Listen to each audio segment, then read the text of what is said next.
Take him off. Right in here? Right here.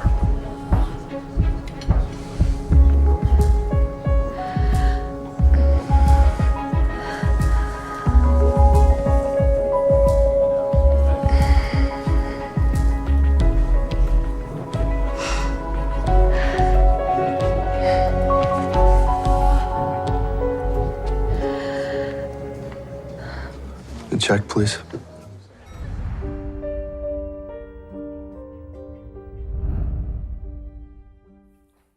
Thank you for joining us. This is another movie Lingo. I'm Ron. I'm Iris. And we're going to be talking about 50 Shades Darker. Came out for Valentine's Day. But sex is always a great topic to talk about. So without further ado, Iris, what's the rundown on this movie?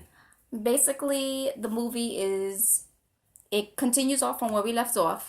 You know that Anastasia and Mr. Gray himself have separated. But of course, she goes back to him. I mean, it's typical. Because then there wouldn't be a movie. Basically, you know, it's just trials and tribulations of how they're trying to take their relationship now. How she's not okay with the hitting really too much. That she doesn't mind getting a little kinky. But as long as he doesn't get crazy. And then there's a bit of a protagonist. Two, actually. We get introduced to one protagonist that was a previous, submissive of Mr. Christian Grey, who ends up being a crazy bitch. And then we also have another protagonist who just gets a slight introduction, but you won't see too much of him going into action until the following movie, 50 Shades Freed, which, don't worry, I'm not going to get into that because the movie hasn't come out yet. So... Why are you wearing a mask? I mean, because I'm pretty sure someone's going to wonder, just curiosity. Wow. Is this something you wear online? The mask has to do with, of course, our movie, 50 Shades Darker, where they go to a masquerade ball and she wears a gorgeous mask. And, of course, they go upstairs and they fuck in the middle of the party. That's what you want to call That's it. just not classy. I'm sorry. That's not classy. Did you like the movie? I did like the movie, but... You have to understand, I read the books, so I was able to compare and contrast. And I think why I liked it is because it wasn't that kind of movie that I was like, what the fuck? That's not what happened. That has nothing to do with the book. The movie actually played just like this book. For the most part, yeah. Unfortunately. For the most part, yeah. There were like bits and pieces that were like missing from the movie, but that weren't really that relevant anyway. I'm talking about the sex part. Like sex part. When you read the book, it didn't go into detail and make you feel like you were there. Yes, it did. Okay, did the movie make you feel that way? It did. Well, because I got to visually see it, it's okay. It's different when you're sitting there, you're reading your book, you're visualizing what's going on step by step, like you just feel the man touching you. Okay. And then it's different when you just see it on TV because it's already being played out so quickly. You don't get the chance to think of the details and imagine it step by step. Wait, but it wasn't quickly.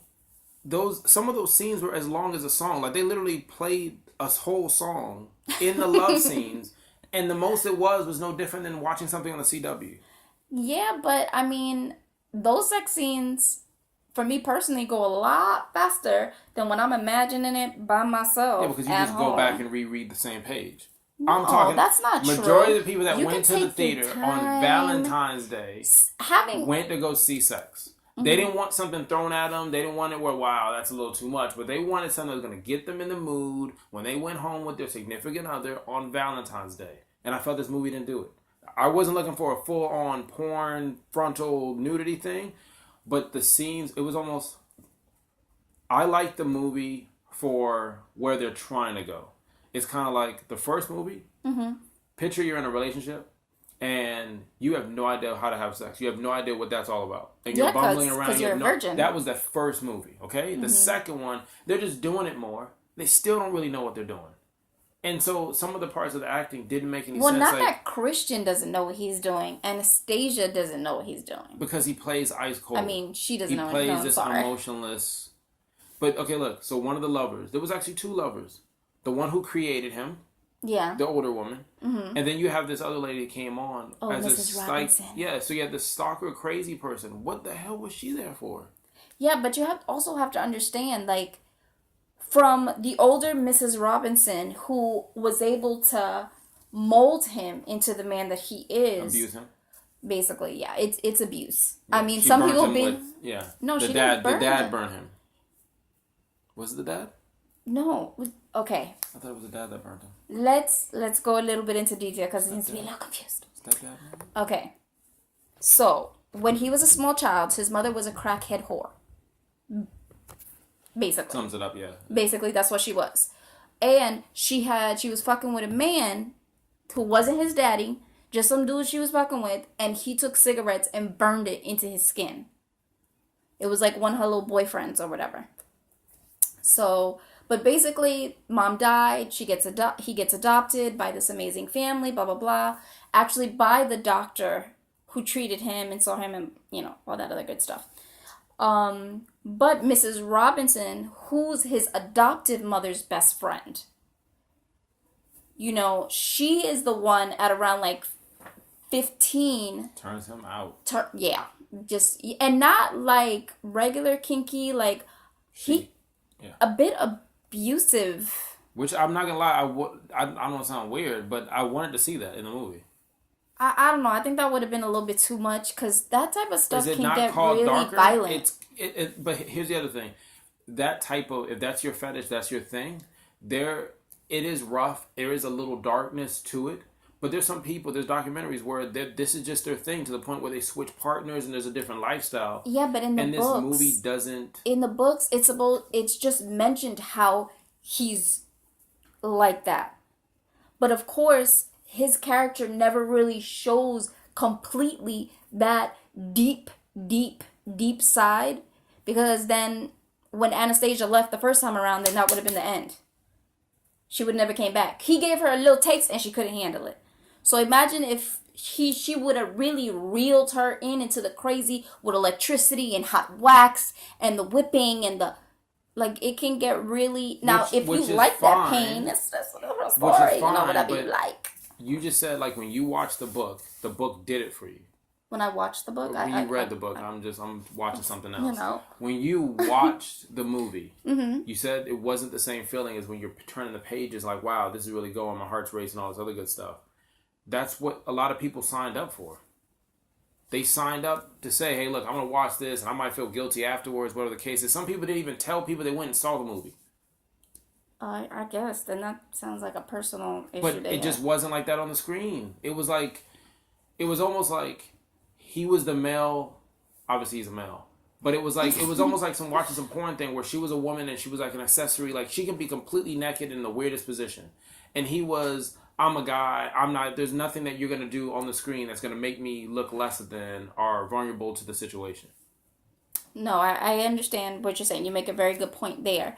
But also, because you haven't read the book, when I was saying about the details that they have, mm-hmm. is because, if you read like one sentence of the way he strokes her hair, you can put that down, lay back, imagine, take your time with what it would be like to feel the man stroking your hair.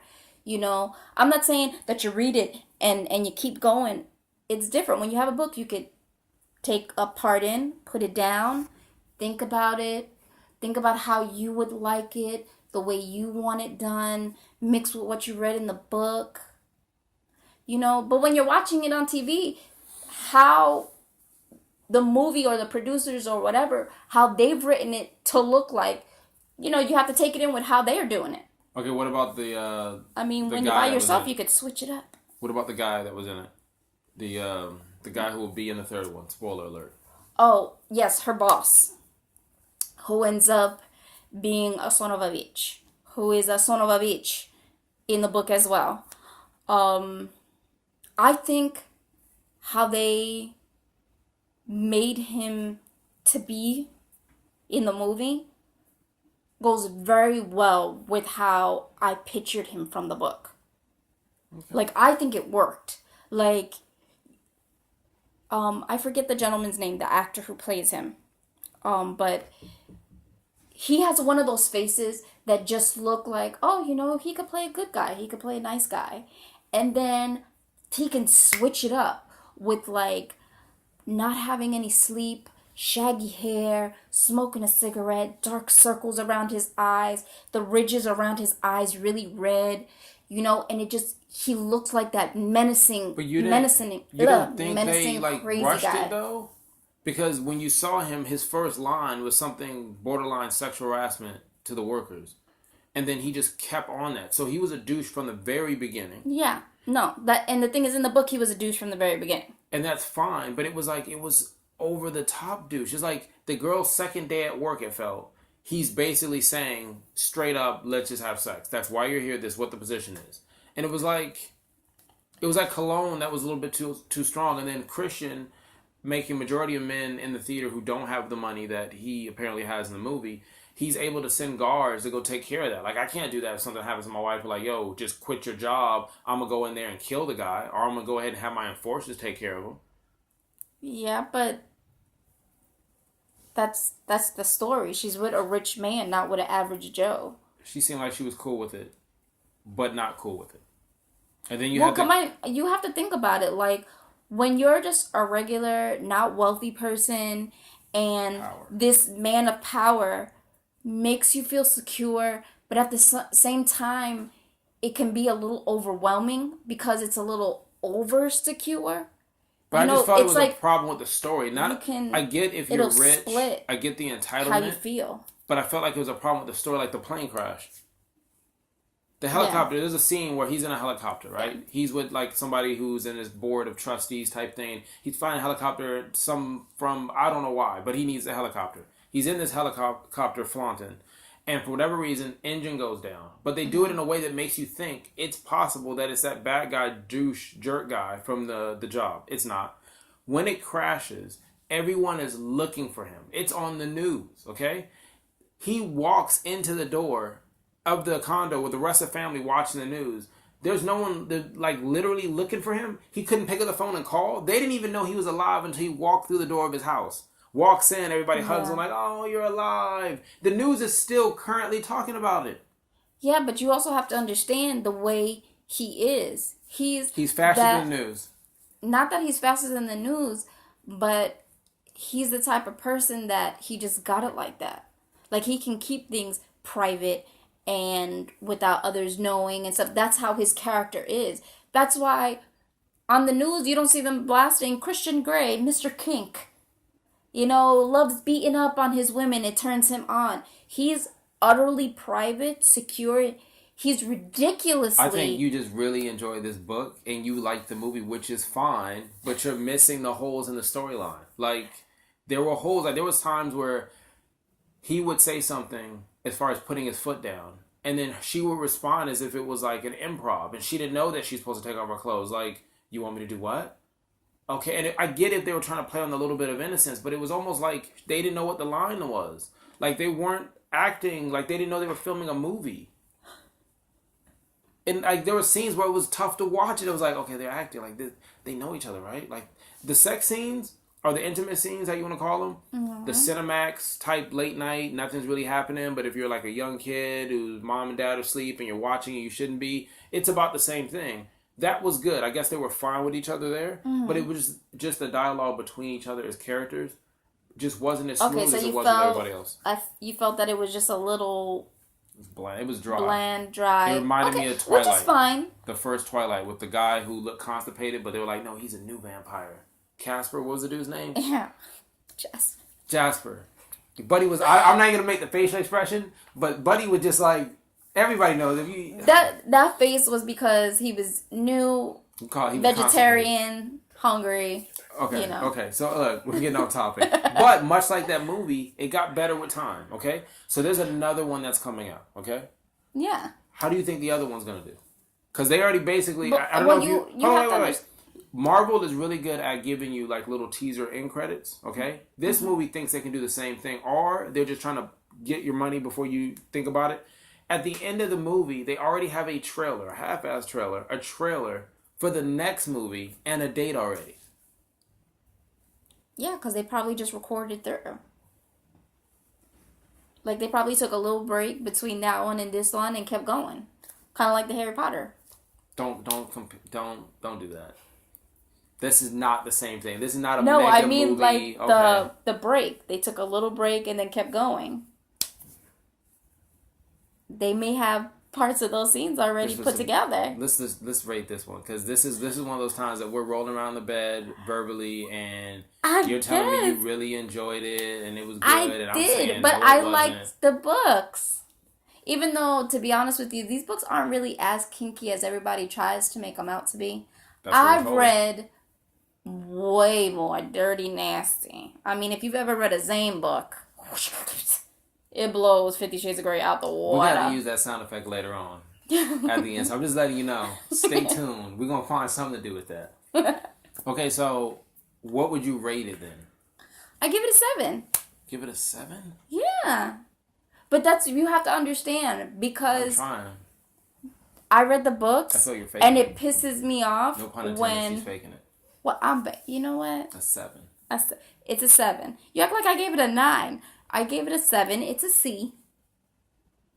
You know, but I gave it a 7 because it pisses me off more when you've read the book, you know how the storyline is supposed to go, and then when they make the movie, it's the movie. Oh, they make the booby? Booty. I'm just... Booby and movie. Whatever. When they made the movie different from the actual storyline and how it's going to be. Mm-hmm. Shit like that pisses me off. But because it correlated with the book so well, that's why I'm not upset about the movie. I already know what to basically expect, storyline-wise. Okay, so 7. Okay. I would give this movie... Shut up. He's not allowed to rate. I would give this movie a 4. I give it a 4. I give it a 4. And I'm being nice with that 4. Because the music, I felt... Some of the music was like... Did they pay to get... It didn't fit... Like, the movie didn't fit a movie. Picture me trying to set the mood, right? I'm trying to set the mood. We already had dinner. Bring you back to my place, right? Mm-hmm. And I get a playlist, and it's Kill Switch Engage. It's like progressive rock. And you're like, Ron, do you got some R&B or some soul music or something? Like, no, this is it. It just, the music didn't fit the pace. The acting didn't fit the pace. In my opinion, this movie, much like some of the movies where you read the book or you didn't, it has a certain flow. You don't need to connect the two together. But they sell you on sex. It's the only thing they're selling you on. And it should have had a better vibe. There's other movies, Eyes Wide Shut. Oh man, I can't think of the one movie where there's like 3 girls or 2 girls and a guy in a pool. I can't remember. But there's movies where it makes you hot under the collar and you're like, wow things, yes. There's certain movies that you watch. Certain scenes with Angelina Jolie where you're like, whoa, I gotta take off a button. I got whatever the case is. This movie didn't do it. So I paid for admission, didn't give me what I wanted. So who's doing the math on this? It's a 5.1. 5.1. She is confident about that. All right, so you heard it first. Movie lingo. 5.1. We're gonna call it a 5. We're gonna do 5.1. Yeah. It's a 5.5. I guess. One of the producers just told us a 5.5. Much like the movie, we came up short. Remainder 1. Low early. So, it's a 5.5. That is the official one. Now we've redone it. The official one is 5.5. We've checked it 3 or 4 times. 3 or 4 times? Jesus. I don't know. We're just trying to make sure it's right. Okay. I'm Ron. I'm Iris. Till next time. This has been another Movie Lingo. Yeah, she's going to do that kiss thing. I'm not doing that. No rules, no punishments, and no more secrets. Till you come back home.